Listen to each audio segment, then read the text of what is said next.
Hi folks, how you doing? RussellTrueResults303.com. Check out the website, link in the description box. Couple free gifts there for you, one on setting goals and just basics about nutrition, PDF download. Read it over. Hopefully it helps you out. Mind, body, spirit, fitness, putting the healing back in health. Because once again, whatever's happening in the past could happen in the future is most likely in some way, shape, or form going to affect us, and we might have to recorrect what has happened. So this video is going to be on overcoming procrastination. And when I was listening to some things, I heard a gentleman say that procrastination happens because of emotion, which makes sense, in my opinion. Especially in today's world, we are told, be free with your emotions. We're just animals, your instincts, whatever the case may be. And I personally think that's a big downfall kind of to society and to man, that we don't control our emotions. We're very emotional beings. When I say man, I mean man and woman. And we let these things take control of us. And then at times we make really dumb decisions. So the way he put it was that we have such an emotional connection with whatever the thing is that we are trying to do. And when you hear people say, oh man, I gotta go home, gotta write that paper, this is gonna be horrible, I gotta go home, I gotta clean the house, this is gonna suck, and just hearing us talk, that is a lot of emotion involved, and it almost seems like the emotion of pain and suffering. So when that's all you can relate to the topic about, unfortunately, that's what's going to prevent us from doing that. I was bumping out there. And actually, starting the project, whatever it might be. So first of all, we need to be able to control our emotions. And once again, it's about just changing your thought process. But what can we do in other ways to overcome it? My big one is always going to be your schedule. You're going to have to reschedule things. When I was studying for my personal training certification, I was working full time, doing my studies at home, and then trying to do that after work and exercise.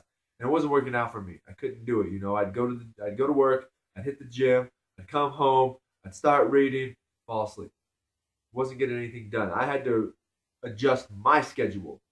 So what I was doing, and you adjust with how you feel. I was adjusting on the fly with everything. So what I was doing at one point was I was getting up at 3:30 in the morning. I was exercising. I have a little bit of exercise equipment in my garage. I'm doing some videos down there now. Check those exercise videos out. Some tutorials on how to do some exercises. So I'd go down there. I'd work out from like 3:45 to 4:45 in the morning, and then I would study from 4:45 to like 6. Then I'd get all my food and stuff ready, go to work, come back, and then I'd study for like another hour or so. But then I would go to bed about 8 o'clock. And that worked for a while.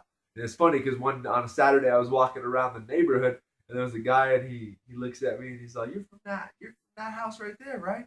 Like, yeah, I live in a townhouse complex. He's like, you're that crazy dude that's out there exercising at like 3:30 in the morning, 4 o'clock in the morning. I was like, yeah, just got to tell him my story about how I was trying to become a personal trainer and things like that. But, it's funny because he even noticed that. He's like, yeah, I get up, or, I'll hear the clanking of the weights sometimes. Like, there's some crazy guys out there exercising. So I had to adjust my schedule. That's what it is, adjusting your schedule.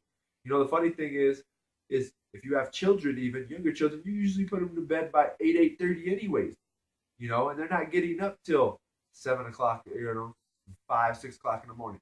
So why don't you work out? Every house has got a baby monitor. Throw it in the basement. Wherever you're at, you can hear the baby crying.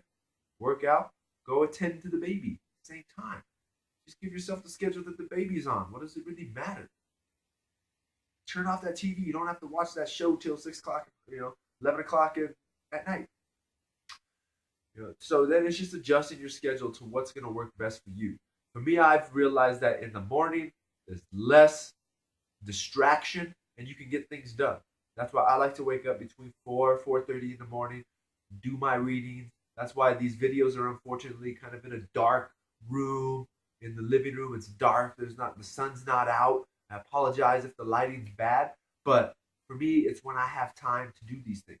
When I get off of work, I don't want to make these videos. I don't want to do any of that stuff. So that's why I do it now. Get my reading in. What's the next thing you can do? Just set a timer, right? If you're going to go home and watch something for a little bit, set a timer. In 20 minutes, I'm going to do it. From there, set your timer for 10 minutes. I want to do it just for 10 minutes. I'm going to read just for 10 minutes. Once you start doing it, you'll probably just go longer because you're doing it, right? We've got to be able to change our schedules and do some things. For me, morning is best. Set your timer. Set a Saturday up for it, a Sunday up for it. Schedule it into your day, right? If you have to, do it at lunch. Take the book to lunch. Read at lunch. But you've got to do something to overcome it, right? Because that's why we're so stagnant in this world, and we've just become, contempt isn't bad, becoming contempt with things. I only say that because I was just reading one of my books this morning about the beauty of being content, and the story that he had, that chapter was really great because he actually used, the daily grind of work compared to your child, and how being content in that way is okay. But things are always going to get done. There's always tomorrow. You got to make time for you. If you're too busy working all the time and doing all these other things, you're going to be too tired to do those things. So that could be it as well. You're going to have to actually sit there and say, I'm getting off of work at this time. I don't care. I'll make those phone calls tomorrow. I don't care. Go home and do something for yourself. It's more about than just making $1, right? We've got to stop making. I listen to Andy Mineo, a lot, Christian rapper, and the one thing I heard him say best: I'm not trying to make a living. I'm trying to make a life. The best thing you can do for your diet is eating to live, not living to eat. So stop trying to make a living and make a life. And once you start doing these things you're trying to put off because you've had too much going on in your work life and everything like that, you're going to be much happier when you start reading those books, taking time to do that exercise, to cook a nice home cooked meal. That's when you're going to find happiness and pleasure with life. All right? One thing I thought about too is coming from the construction industry, we always are working overtime. In my busiest, I was working 60 hours a week. And, at that time I wasn't exercising. I wasn't as happy as I was now. I definitely have more money. I definitely have a bigger drinking problem, horrible habits, but I wasn't really happy, So it's finding that fine line. Then the unfortunate thing is we become dependent on overtime money. And then when the economy collapses, like it did in 2008, right? You either lost your job or you no longer had overtime. You're too busy living above your means, not actually living off of what you make. We were just spending. Now I'm on a whole other tangent. But it's the same thing. Don't live off of overtime.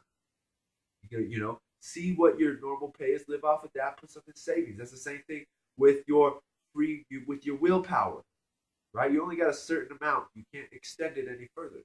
You've got to use it properly where it needs to be used.